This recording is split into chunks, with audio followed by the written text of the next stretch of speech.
This video is outlining my no-buy year for everything that's not cosmetics. I went through all of my clothes and I took how Hannah Louise Poston decluttered her makeup she didn't really want into a box, and then if she felt she needed something like that, she could go to that box and get it. I did the same thing with my clothes. I decluttered my clothes into a box. And my clothes situation is interesting because I've got like all of these shirts that I mentioned before. I got those before I ever came back to the US, so I kept those because they were special and you can't always get them. They're kind of like limited edition kind of things. I moved to Germany with 10 cubic meters of stuff, and I came back with just suitcases. So I got rid of a lot of clothes in Germany. I came back with hardly any clothes at all. Only very specific things, either things that were very expensive or things that were limited edition and not available anymore, or things that were sentimental. Everything else went. When I came back, I was staying with my sister, and my sister had lost a tremendous amount of weight, and I came back, I was about a size 18, and she gave me a bunch of clothes that were a size 16 or a size 14. And now I'm down to the size 14. And I've got some tighter 14s that are still in a storage unit.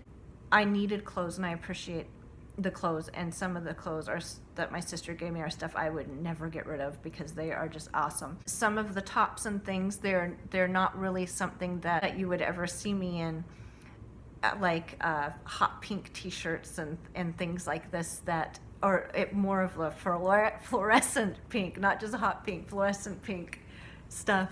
I put those things into this box. And if I feel like I'm running out of t-shirts, well, Bernie, you're gonna wear that fluorescent pink t-shirt that your sister gave you because you have t-shirts. You don't need to go out and buy any t-shirts. That's my mentality with decluttering into the box. So the things that I don't wear that often, now that I've got some more clothes that are more my style, I put into a box. I'm not getting rid of them. I'm saving them. If I feel I don't have enough tops or something rips, that box is the first place I gotta go to during my no-buy year. I can't just go and shop. And aimless shopping is not allowed during my no-buy year. I'm not going to Ross or to Marshall's or anything to just see what's on sale and fits. I'm not doing that. I have to have an actual purpose to shop, and some of these conditions I've laid out for myself here. One of them is if I lose weight, I've gone through all the clothes that are in storage, and I'm down to a point where the clothes that I have don't fit anymore, like down to a size 12 or even a size 10, then that to me would warrant needing to shop. But I've got to go through, keep the stuff that fits, make a list, and then go shop. I think getting down to a smaller 14 might happen this year. I don't think getting down to a size 12 or 10 will happen. Replacements. If something happens to an article of clothing that's important and it's a work piece, that I think that's a justification. That's a reason to buy clothes. Say I'm down to one pair of gray work pants, and gray work pants are a huge part of my wardrobe, and I've got 2 pair of gray work pants. Let's say my last one pair rips, I get rid of them. I've got 1 pair left, it rips. I would need to purchase some gray work pants. So that's the philosophy there. Something that is a replacement for something else that has been damaged or I can't wear anymore because of a size change that isn't concealable with a belt or taking your pants in. And I do have a sewing machine, so if it's just weight loss and it's not quite enough to warrant buying clothes, I can take my pants in. Pantyhose. It's like a consumable, so I would always stock up on pantyhose. I've got 2 bags of 5, so I've got 10 unopened pantyhose. I am not allowed to buy pantyhose until I've actually ruined my last pair. Now there's a few things that I am allowed to purchase because I've got one black leather belt that my sister gave me it's too casual for work, and I've got one it's a reversible belt that's black leather. It's black on one side and navy on the other side. And that belt is falling apart. And I don't have another navy belt either. So I could buy another reversible black and navy belt, or I could buy a black belt or a navy belt, because that's actually a staple clothing item that's necessary. I actually need to do that because my boyfriend has already, as I lost weight, punched new holes in that belt, and then it was coming apart, and he like glued it all back together. I mean, we've really tried to make this belt last, and now it's coming apart again in another spot. It's actually time for me to just buy another belt. And for me, I think that even though it's my no-buy year, I think buying that belt that's a clothing staple would be allowable.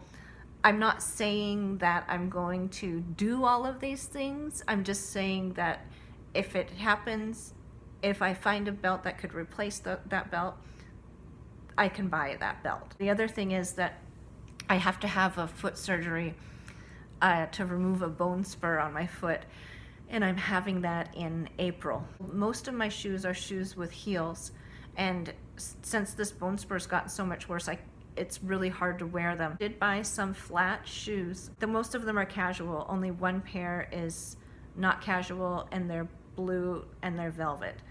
But that pair, every time I wear them, it rips my pantyhose, it rips my nylons, just the way that the shoe is made. Can't justify getting a pair of blue shoes because I have those blue shoes. If there was a pair of black, dressy, flat shoes and I needed them for an occasion, I could think that that would be permissible to get that. Also, I have no slippers, except for this one pair my mom made me that I've worn to the point that they're falling apart. Slippers could happen during my no-buy year. And the last thing is, I've got 3 zip-up hoodies, and they're all totally trashed. Two of them are from Fright Rags. One of them is my favorite one.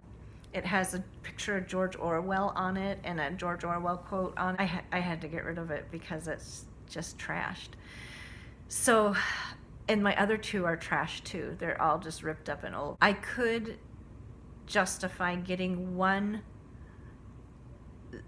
zip-up zippered hoodie during my no-buy year, maybe. So those are just my allowed items, my rules, and the conditions that I have to meet in order to purchase any clothes during my no-buy year. And if you notice if I forgot about something, ask me and I'll answer it in the comments so that everyone can see. So that's my accountability video for my rules for clothing. Now, housewares and things like that, I'm not sure what to do with this. We're renovating the house, and most of the household things, I don't buy them. My boyfriend buys them. That's something that doesn't need to really go into my no-buy year. I think that as those things come up, maybe I'll make a video of it and we'll chat about it. If we renovate the bathrooms and we paint different colors or something like this, if I'm out doing something and he's like, oh, can you stop at whatever store to see if they have a bath mat that matches this paint chip, you know, of course I'm going to do that. And of course, if I find one, I'm going to purchase that for that reason. The last thing is food. A lot of people who've had problems in their life with securing food at one point have this same thing happen. And also this problem is because I think I mentioned I'm the youngest of 6 kids. And growing up, we always had this huge stash of food in this spot in the downstairs by where the laundry room was. Then we had the pantry and everything upstairs. And I just thought that was normal. I didn't ever clue in that that was because it was a household of 6 kids. When I was older, I was with somebody who was not very responsible with money, and I ended up having to go to the food bank. So I have a fear of running out of stuff because this is stuff that I had to deal with in my younger years because well, I guess it's also my irresponsibility because I chose to be with that irresponsible person. So I'm not putting this all on them. I'm putting it on me too, because no one made me stay with them. I have a problem now with overbuying on things. I am afraid to run out of toilet paper. So I do overbuy on things like toilet paper. I overbuy when I see sales in the grocery store. When I see a sale in the paper, if chicken breasts for $1.88 per pound, I will go and pick up the chicken breast because I don't know when it's going to be $1.88 per pound again, and that's a good price. I do that, and now we have a freezer that's really packed full of food and a pantry that's pretty full too, and I like this. This is my safety zone. I feel safe and comfortable, and when I have a huge amount of toilet paper, I have a huge amount of food downstairs, I have all this stuff in the freezer, I have all my beauty products, I feel like the richest person in the world. Like there's no stress there about I've got everything. I could hold myself in this fortress for 6 months and nobody can do anything. That's how I feel. It relieves a lot of anxiety to have all of that, but it's my no buy year. So no buy year for cosmetics started in October. It's probably gonna go till January 2020. We'll see how it goes there. At least I'm following the rules until then. My no buy year for clothes started January 1st. My no buy year for groceries starts February 1st. We need to eat the stuff that's in the freezer. I got a whole turkey in there. I got a whole bunch of pork chops. I got a whole bunch of stuff. So I've got to really try to utilize this stuff before I purchase it. I'm not going to go and divide up categories and stuff like I did with my makeup.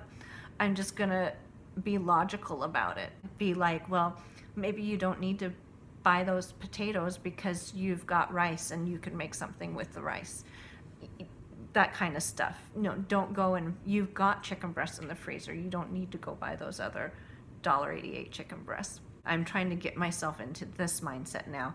And I'm glad that I kind of did this section by section. If I had just been like, okay, I'm gonna stop buying all this stuff right now, I think that would have been a lot harder than, starting in October with the cosmetics, and now start January with the clothes, and then start February with the groceries. I think for me, that was a much better way to do it than doing it all at once. So if someone else is doing a no buy year, that would be my advice. Pick the one part of your spending where you're having the biggest problem, and mine was the cosmetics. It was because of sales. If your problem is the overspending on groceries, overspending on household things you don't need, overspending on cosmetics, overspending on arts and crafts supplies for yourself.